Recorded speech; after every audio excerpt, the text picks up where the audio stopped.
এটা আমার মিষ্টি তেঁতুলের গাছ আর কি। তো এটা এই বছর নিয়ে 3 বছর হয়েছে এটার বয়স। তো এটাতে গতবার আর তার আগের বার ফুল এসছে, কিন্তু ফুল ঝরে গেছে, ফল হয়নি। এই বছরও ফুল এসছে, অনেক ফুল, কিন্তু ঝরে গেছে। এখনও গাছে অনেক ফুল আছে। এই যে এখান থেকে দেখাও, এই যে এখানটাতে আছে, দেখো এই যে আছে, এই যে, তারপর এখানে আসছে, এখানে আসছে, এই যে এখানে আছে, কাছে এনে দেখাও না ফুলটা, এই যে এখানে আছে, তারপর এখানে আছে, মানে পুরোটাতে ফুল এসছে। তো এই মে মাসে, এপ্রিল মাসের শেষ থেকে মে মাসে ফুলগুলো আসে। মে মাসের এই সময়টার থেকে ফুলগুলো ফুটতে থাকে, কুড়ি চলে আসে এপ্রিল মাসের মাঝামাঝি বা শেষের দিকটাতে কুড়ি চলে আসে, দেখলাম আর কি এই 2 বছর। তো আশা করছি, গাছ তো ছোট এখন, এই সব গাছ তো বিশাল বড় বড় হওয়ার গাছ, আমি টবে লাগিয়েছি। এখন অনেকের কাছ থেকেই জানতে পেরেছি যে টবে আমরা যে গাছগুলো লাগাই এগুলোতে যদিও কি বলে এটাকে,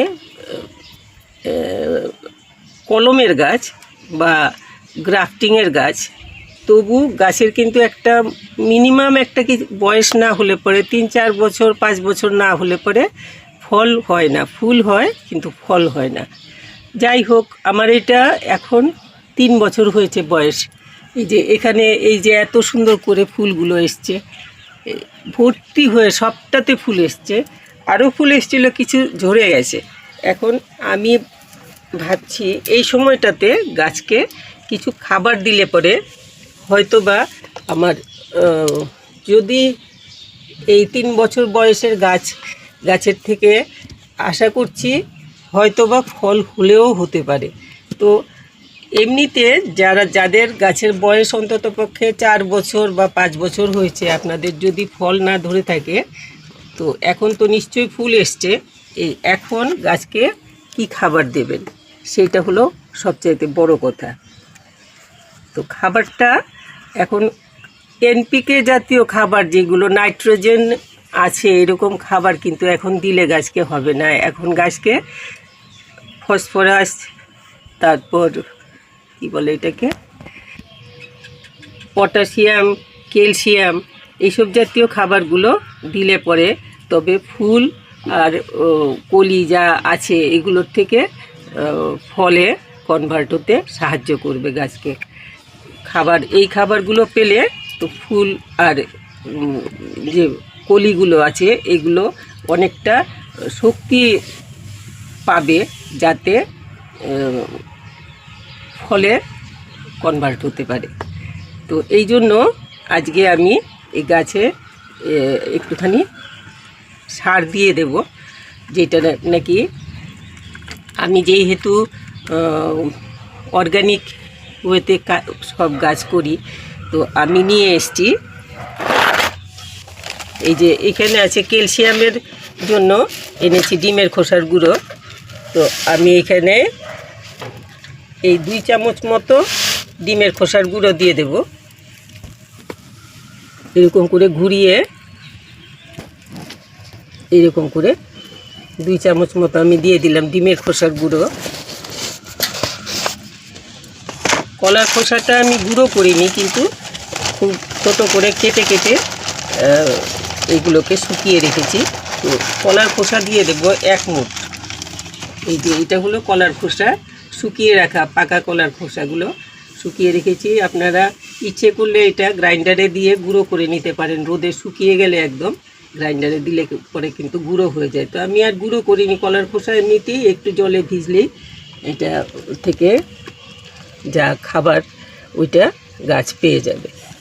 তো আমি কলার খোসার গুঁড়ো দিয়ে দিলাম 1 মুঠ। আর চা পাতার মধ্যে অনেক কিছুই আছে, সাথে বলে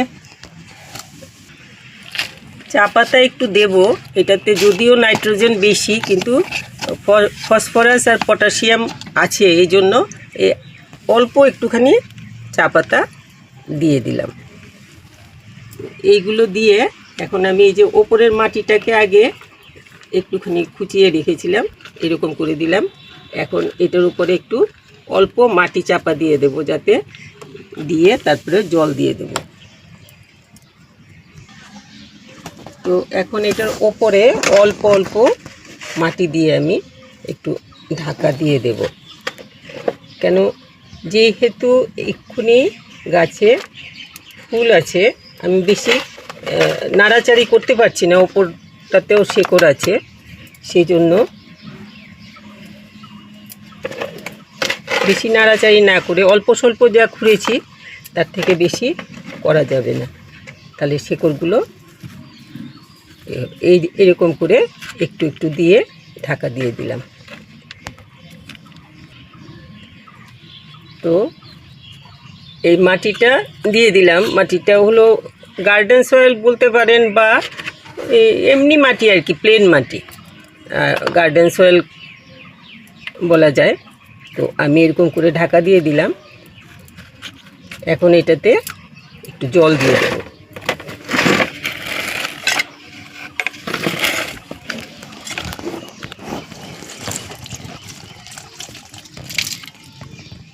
বেশি জল, অল্প করে জল দিলাম, ধুয়ে নেমে না যায় এরকম করে। আর এখন বলছি, গাছের এই যে এখন এমন একটা সময়, আমার গাছটা কিন্তু রোদেই ছিল, আমি এখন ভিডিও করার জন্য এটাকে এখানে এনেছি, ওই জায়গাটাতে ছিল রোদের মধ্যে। তো তেঁতুল গাছ কিন্তু রোদে থাকতে লাগবে, পুরো রোদে, নইলে গাছ ভালো হবে না, ফল ভালো হবে না। তো এই জন্য গাছকে রোদে রাখতে লাগবে পুরো। তো আমি রোদের থেকে এনে, এত রোদে বসে ভিডিও করা যায় না, এই জন্য এরকম করে করেছি। এখন যেহেতু গাছটা নতুন চারা বলতে এই বছর 3 বছরে পড়লো আর কি। তো আমি আশা করছি যে হয়তো ফল 2-4টা পেলেও পেতে পারি। ফুল হয়ে যাচ্ছে কিন্তু ফল হচ্ছে না, সেটা আমার অন্য গাছগুলো যে করি এইগুলোর থেকে আমি দেখতে পাচ্ছি যে গাছের একটা যতই বলুক যে 1 বছর পর বা 2 বছর পর ফল ধরবে, তা হয় না। কিন্তু গাছের একটা মোটামুটি এজ না হলে গাছের কিন্তু ফল আসে না। তো আমি এই জন্য গাছটাকে এখন দিলাম সার, দেখা যাক 3 বছর তো হয়েছে বয়স, যদি 2-1টা ফল হয়। তো আপনাদের যাদের গাছের বয়স 3 বছর পার হয়ে 4 বছর বা 5 বছর, আপনারা এক্ষুনি গাছকে এই খাবারগুলো দিন, যেগুলো নাকি ফসফরাস, ক্যালসিয়াম, পটাশিয়াম এই সমস্ত আছে, এরকম খাবারগুলো দিন। এইগুলো এখন এই ফুল আসার সময়টাতে গাছের খুব বেশি প্রয়োজন হয়ে যায়, তাতে ফুলগুলো অনেক স্টেডি হয়, স্টেডি বলবো, ফুলগুলো অনেকটা এই কাজটা করতে লাগবে, ফুলগুলো যাতে একটু শক্তিশালী হয়, যাতে ফুলের থেকে ফলে কনভার্ট হতে পারে। আর সবচাইতে বড় জিনিস, রোদে রাখতে লাগবে, পুরো রোদ পায়, যাতে সকাল থেকে বিকেল পর্যন্ত রোদ পায় এমন জায়গায় রাখতে লাগবে। আর আরও বড় কথা যেটা, সেটা হলো এই সময়টাতে, অন্য সময় যখন নাকি অফ সিজন, যখন গাছে ফুল ফল থাকে না, ওই সময়টাতে যদিও বা গাছের হয়, কি বলে এটাকে, জল একটু কম দেওয়া হয়, একদিন জল দেওয়া হলো না, ফুল হয়ে গেল।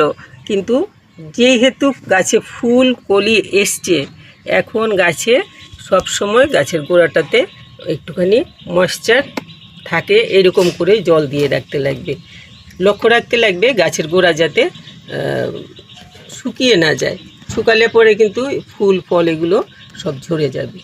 তো এই একটা জিনিস। আর এই যে তেঁতুল গাছে পোকা হয় না, একদমই পোকার কোনো উপদ্রব নেই, রোগের কোনো উপদ্রব নেই, সব কিছু ঠিকঠাক থাকে।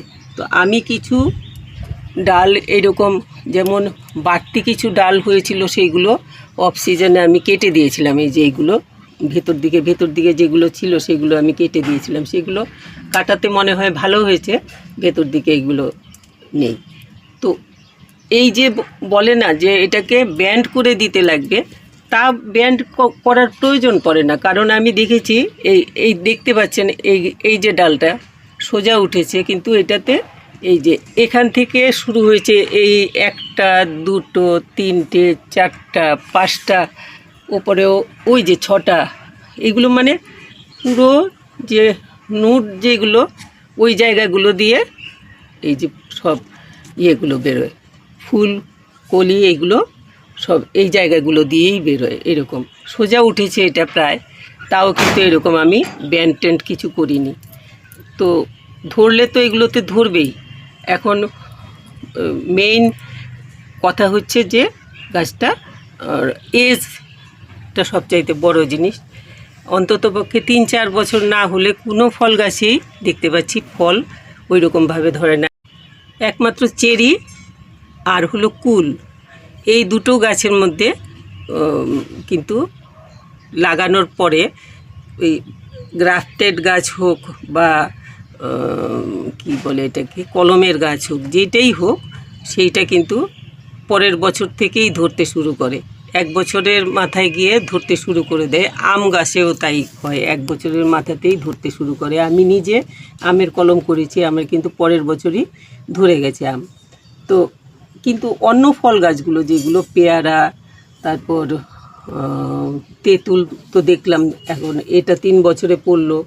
তারপরে এখানে আছে আমার নেশপাতি, তারপর আরও আছে মুসুম্বি টুসুম্বি, এগুলো এক মুসুম্বি গাছে ফল এসছে 3-4 বছরের পর, 5 বছরের মাথায় গিয়ে ফল এসছে।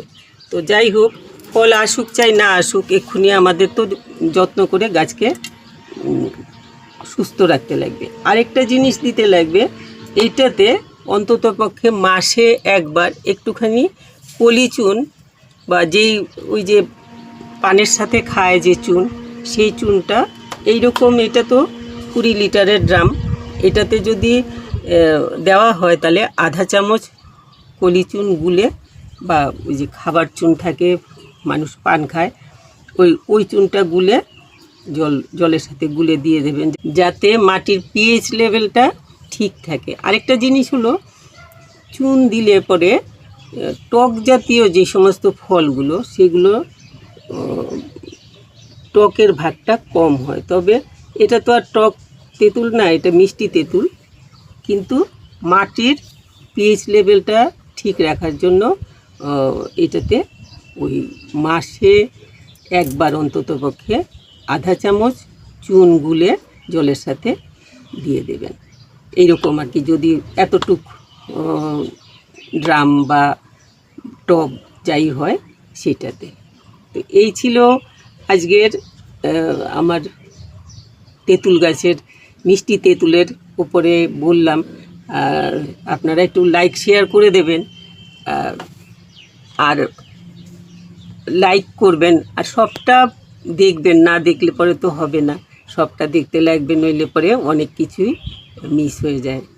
আর হলো এইভাবে যদি দিয়ে দেখা যাক, এখন আমার এটা 3 বছরের গাছে যদি ফল হয় তাহলে পরে আমি নিশ্চয়ই আপনাদেরকে দেখাবো। এখনও গাছে অনেক ফুল, অনেক কুলি রয়েছে। আবার এটাকে আমি এখন ছায়াতে নিয়ে এসছি, কিন্তু আবার রোদে নিয়ে যাব। এটা ইয়ের ওপরে আছে একটা, কি বলে স্ট্যান্ডটা, হুইল লাগানো স্ট্যান্ড, এটাকে টেনে রোদে নিয়ে যাব। এই যে স্ট্যান্ডের উপরে রাখলে পরে এইগুলো কিন্তু খুব ভালো জিনিস, এইগুলো আপনারা এইগুলো ইউজ করতে পারেন। এই যে এই হুইলওয়ালা স্ট্যান্ডগুলো, এগুলো যেমন খুশি ওজনওয়ালা গাছগুলোকে এইগুলোর উপরে রেখে আমরা যেমন খুশি এক জায়গার থেকে এক জায়গায় নিতে ভালো হয় তাতে। তো আমি এরকম কিছু আমার এনে দিয়েছে আমাকে আমার মেয়ে। তো এই ভারী গাছগুলোকে আমি এইরকম কিছু হুইলওয়ালা স্ট্যান্ডের উপরে রেখেছি, যাতে টেনে সরানো যায়, খুব সুবিধা হয়। তো এই ছিল আজকের মিষ্টি তেঁতুল গাছের উপরে বললাম। এক্ষুনি এই মে মাসে বিশেষ করে এই সারগুলো দিয়ে গাছের যত্ন নিন, তাহলে পরে আপনাদের যাদের গাছ একটু পুরনো হয়েছে, 3-4 বছর 5 বছর হয়েছে, আপনাদের গাছে যথেষ্ট পরিমাণে ফল পাবেন আর তেঁতুল খেতে পারবেন আর পেয়ে যাবেন আর কি গাছের থেকে। আর যাদের এক্ষুনি আমার মতো অবস্থা, ফল এখনও হয়নি, তাদের আশা করছি এইবার ফল হবে। আমার গাছে অনেক অনেক ফুল হয়েছে, অনেক, মানে কোথাও বাদ নেই একদম। এই যে এখানে পর্যন্ত একেবারে সব জায়গায় জায়গায় এই যে পাতার গোড়াতে, এখানে দেখাও, এইটা দেখাও, এই যে পাতার গোড়াতে এমনভাবে ফুল এসছে, ভীষণভাবে ফুল এসছে। তো আপনারা এইভাবে এক্ষুনি মে মাসে এই ইয়েটা দিন। আর কোনোরকম ওষুধপত্রের প্রয়োজন নেই, তেঁতুল গাছে ওষুধপত্রের কোনো প্রয়োজন নেই। শুধুমাত্র মাটিটা, যেহেতু তেঁতুল পাতাগুলো টক, এগুলো মাটিতে পড়ে, সেই জন্য এটার পিএইচ লেভেলটা ঠিক রাখার জন্য ওই যে চুনটা একটুখানি ইউজ করতে লাগবে মধ্যে মধ্যে। অন্তত পক্ষে মাসে একবার করে আধা চামচ চুন গুলে দিলে পরে মাটিটা ঠিক থাকবে। তো এইভাবে আপনারা করুন, আশা করছি এই গাছের থেকে ভালো রেজাল্ট পেতে পারবেন। আপনাদের ভালো লাগলে একটু লাইক শেয়ার করবেন, সাবস্ক্রাইব করবেন যারা সাবস্ক্রাইব করেননি। আমি চেষ্টা করি আপনাদেরকে কিছু, যাতে আপনাদের কাজে আসে এরকম কোনো ভিডিও করে দেখাতে।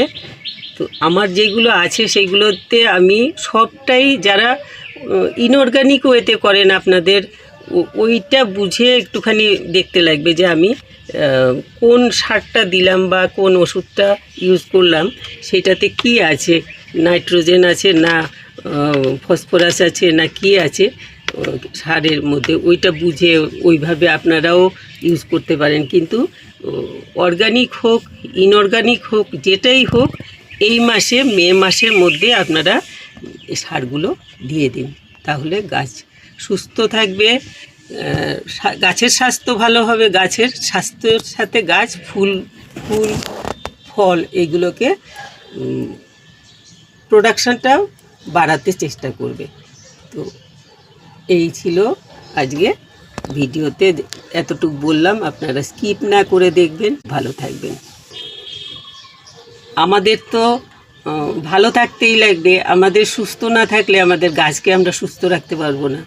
কাজেই আমাদের সুস্থ থেকে গাছ কিভাবে সুস্থ থাকে সেই চেষ্টা করতে লাগবে। তাহলে আমরা এত কষ্ট করে আমরা ছাদ বাগান করি, এর থেকে কিছু ফল না পাই, যদি ওই রকম কিছু পেলে আমাদের খুব আনন্দ হয়, আর না পেলে তো মনটা খারাপ হয়ে যায়।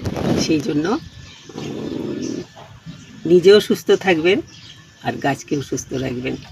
খুব ভালো থাকবেন সবাই।